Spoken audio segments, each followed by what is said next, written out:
Hello students, welcome है आपका spark computer education में। आज के हमारे चैप्टर का नेम है डेटा टूल बॉक्स।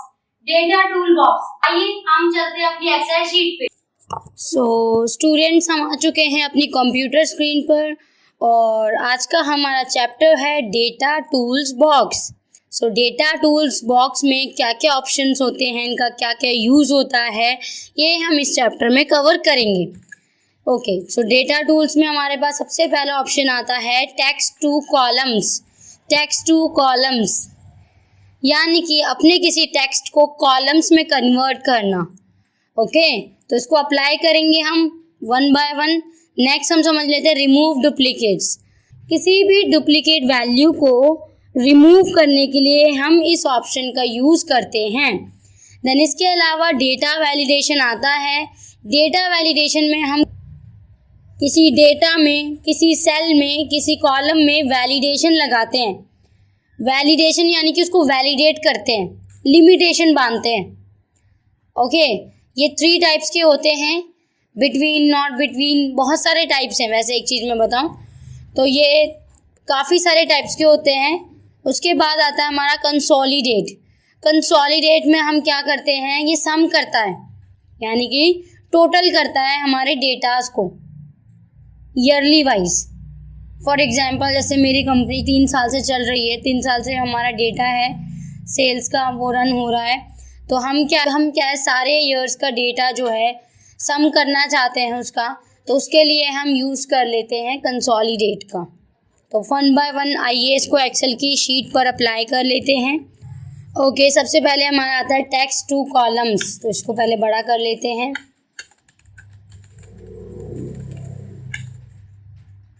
तो ये जो डेटा है ये मैंने एक ही सेल में लिखा है। हम चाहते हैं कि ये जो डेटा है ये अलग अलग कॉलम्स में डिवाइड हो जाए, तो इसके लिए हम यूज़ करेंगे टेक्स्ट टू कॉलम ऑप्शन का ऑल्ट ए ई। ऑल्ट ए ई जैसे आपने प्रेस किया, यहाँ हमारे पास बॉक्स आ गया। आपको नेक्स्ट करना है, नेक्स्ट करना है, फिनिश करना है। So you can see on the screen कि हमारा जो डेटा है वो टेक्स्ट टू कॉलम्स हो गया है। जो हमारा डेटा है वो कॉलम्स में डिवाइड हो गया है।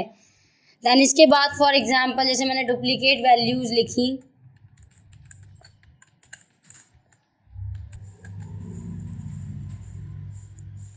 ओके, सो ये मेरा डेटा है जिसकी डुप्लीकेट वैल्यूज़ मुझे रिमूव करनी है, हटानी है। इसके लिए हम डुप्लीकेट, जो रिमूव डुप्लीकेट्स है उस ऑप्शन का यूज़ करेंगे। सबसे पहले ऑल्ट दबाया ए, फिर उसके बाद एम। ओके कर दीजिए, आप ओके कर दीजिए। तो यहाँ पे जो डुप्लीकेट वैल्यूज़ थी वो हमारी सिर्फ रिमूव हो गई है और उनकी जगह एक एक वैल्यूज़ हमारी बच गई है। इस तरीके से हम रिमूव डुप्लीकेट्स ऑप्शन का यूज़ करते हैं। यहाँ पे हमारा डेटा है। नेक्स्ट हमारा डेटा वैलिडेशन लगाने के लिए हम यूज़ करते हैं डेटा। यहाँ पे मैंने कुछ एम्प्लॉयज़ के नेम लिख रखे हैं, सुषमा, मनीष, किरण, पूनम, सरिता, मोती, आसिफ एंड खुशबू एंड मुस्कान, और उन्हीं के सामने उनकी वर्क प्रोफाइल लिख रखी है। आपके पास सैलरी जो है वो लिखने का ऑप्शन है, मतलब ये डेटा एंट्री ऑपरेटर्स का ज़्यादातर काम होता है। तो इसमें जो शीट्स है उस पर वैलिडेशन लगानी है भाई, कि सुषमा की अगर 10,000 सैलरी है या 20,000 सैलरी है तो उससे ज़्यादा उसकी ना कटे। ओके, उससे ज़्यादा उसकी आगे एक्सेल शीट में ना जाए। तो उसके लिए एक वैलिडेशन या लिमिटेशन लगानी है आपको सेल में। हर अलग अलग सेल में अलग अलग वैलिडेशन लगानी है। तो इसके लिए आप डेटा वैलिडेशन यूज़ करेंगे। तो सबसे पहले हम सुषमा की लगाते हैं validation, alt A we. Okay, यहाँ पे हमारे पास वैल्यूज़ में आगे होल नंबर पे लगाते हैं। सबसे पहले बिटवीन कर देते हैं, बिटवीन यानी कि इसके और इसके बीच में। तो यहाँ पे 12,000 है और यहाँ पे है 20,000। तो 12 या 20,000 के बीच में ही जो है सैलरी जाए। या आप इतना ये भी कर सकते हैं कि भाई 15,000 या 20,000 के बीच में ही सैलरी जाए, ना उससे ज़्यादा ना उससे कम। या आपने लगा दिया, अब देखो आप लिखो 14,000। नहीं जा रहा, आपको 15,000 लिखना पड़ेगा, तब जाके वो एंटर हो जाएगा। अगर आप 21,000 भी लिखोगे तो भी नहीं जाएगा, क्योंकि इससे ज़्यादा वैलिडेशन लगी नहीं है। ओके, अगर 18 लिखोगे तो चला जाएगा। तो इस तरीके से मेरी वैलिडेशन बिटवीन में लगी। अब हम लगाते हैं दूसरे पे, alt A V V whole number गए, बिटवीन की जगह नॉट बिटवीन करते हैं। वैसे नॉट बिटवीन का मतलब होता है कि इन दोनों के बीच में ही नहीं, बाकी सब अलाउ हो जाए। ओके, जैसे मैंने 5 लिखा, कॉमा 10 लिखा, तो यहाँ पे मैं 5 लिखूँगी तो अलाउ नहीं है। ओके, यहाँ पे मैं 15 लिखूँगी तो अलाउ है। ऑलराइट, यानी कि 5 और 10 के बीच में जो भी संख्याएं हैं, जो भी नंबर्स हैं, वो अलाउ नहीं है, बाकी उसके अलावा सारे अलाउ हैं। Alt A V V. इसके अलावा आता है हमारा equal to. Okay, equal to में क्या आता है, मतलब इसमें इक्वल टू, जैसे मेरी 10,000 सैलरी है तो 10,000 ही जाएगी, आ गई 10,000। अब इसमें आपने कुछ 15 लिख दिए, 15 नहीं होगा, एंटर ही नहीं होगा, वो आपको हटाना ही पड़ेगा। 12 भी नहीं आएगा। ओके, या फिर आपने अगर 9,000 लिखे वो भी नहीं आएगा। ऑलराइट, सो इस तरीके से हमारा वैलिडेशन लगता है इक्वल टू वाला। मैं इसको 1 बाय 1 एक ही सेल में करके दिखा देती हूँ। ऑल्ट ए वी,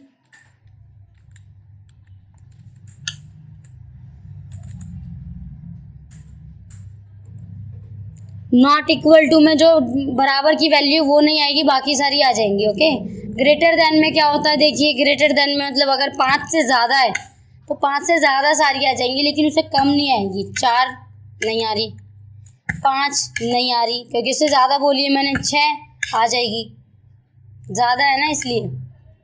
उसके बाद alt A V V, then हमारा आता है लेस देन, उससे कम संख्या में आ जाएगा। ग्रेटर देन इक्वल टू में क्या होता है, जैसे 5,000 की वैल्यू आपने लिखी है तो देखो लेस देन में नहीं आ रहा,